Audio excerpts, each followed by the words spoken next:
Welcome. I am Sister Who. With me today on the show, I have my friend Jean Parker. And Jean and I have been friends for over a decade now. It's amazing. We were counting, I think it's 15 years. 15 years. I think so. I find you an amazing person. So are you. You grew up in... Thank you. You grew up in New England. Right. You've been blind or visually impaired. What's the proper way to... Oh, I'm blind. Blind? Yeah. Since birth. And yet, you've always been a very proactive, ambitious person. You now have a master's degree in education, and at the time of this recording, you're teaching at a prestigious university in India called the Symbiosis Institute? Right. Okay. That's quite amazing, but it's just, in my understanding, it's because you didn't sit around waiting for life to happen. You took advantage of your opportunities and went after things. Probably correct. But of course, every life is a collaboration of so many things.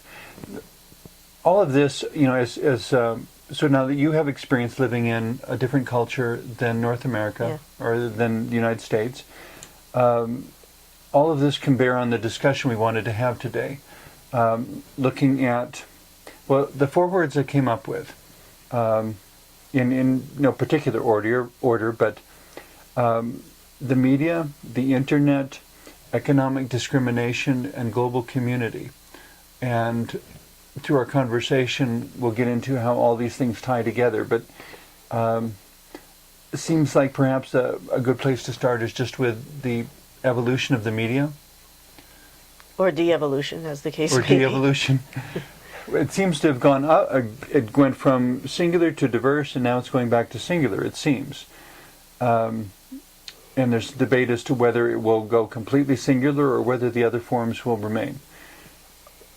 Way back when, the way that news was spread was the town crier, somebody who would go around the town hollering out the news for everyone to hear. Announcing what he or she thought people needed to know. Censorship is old, yeah. What's that? Censorship is old. Censorship is old. Yes, it was always a question of what actually gets said rather than, and all the things that don't get said. From there, when the invention of the printing press, we had newspapers. Then, when we learned how to broadcast voice, we had radio. Then, in the recording and then broadcasting of video, we had television.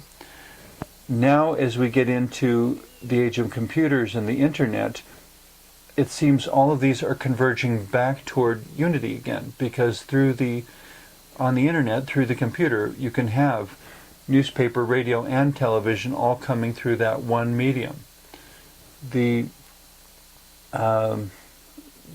For some people, it's questionable whether radio, or to what extent radio and television will continue to exist in various parts of the world, or whether the internet will someday be the only thing we have. Certainly there's a myriad of things that affect that. Well, I think there are a lot of ways to think about the migration to the internet of the media. Okay. Some people would say that it's becoming singular again. Other people would say that it's an integrated combination of the newspaper, the radio, the television, and in fact, the new kind of news sharing or opinion sharing, as it's usually more likely to be, in the form of blogs and podcasts. Which it's important to remember that these are opinions. Those are opinions, yeah. And just like with the town crier, what is reported is very selective. It's very subjective. Subjective and selective. Right. And so, while looking at it on the surface, it might seem like a return to singular portal or singular transmission, if you will. In reality, in some people's reality, it is in fact an integration of many, many different kinds of media, some of which we don't know about yet, some of which are yet to be explored and discovered. Okay. But the problem comes in when you have people who, for many, many years, maybe even their whole lifetimes and the lifetimes of their ancestors, have relied on newspapers, radio, and television, and now they notice, and sometimes resentfully so, that every every radio commercial, every radio program has a website, has a www in there. Okay. And I have a good friend in Alabama who is someone who has become so frustrated with computers and so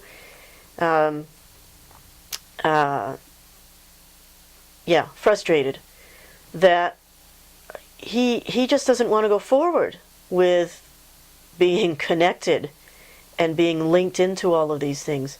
He has because a lot of of the information overload, or because he likes his radio. okay. He just likes his radio, and he wants it back. He wants the radio to be the way he remembers it. Okay. Yeah, and so I think there are more people like that than we know, who really have a hard time with all of this www stuff.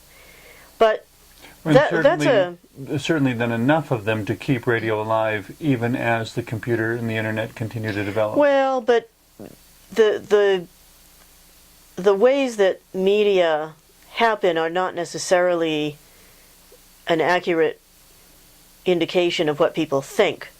It's more a question of what media makers think they should think, or what media makers want to do.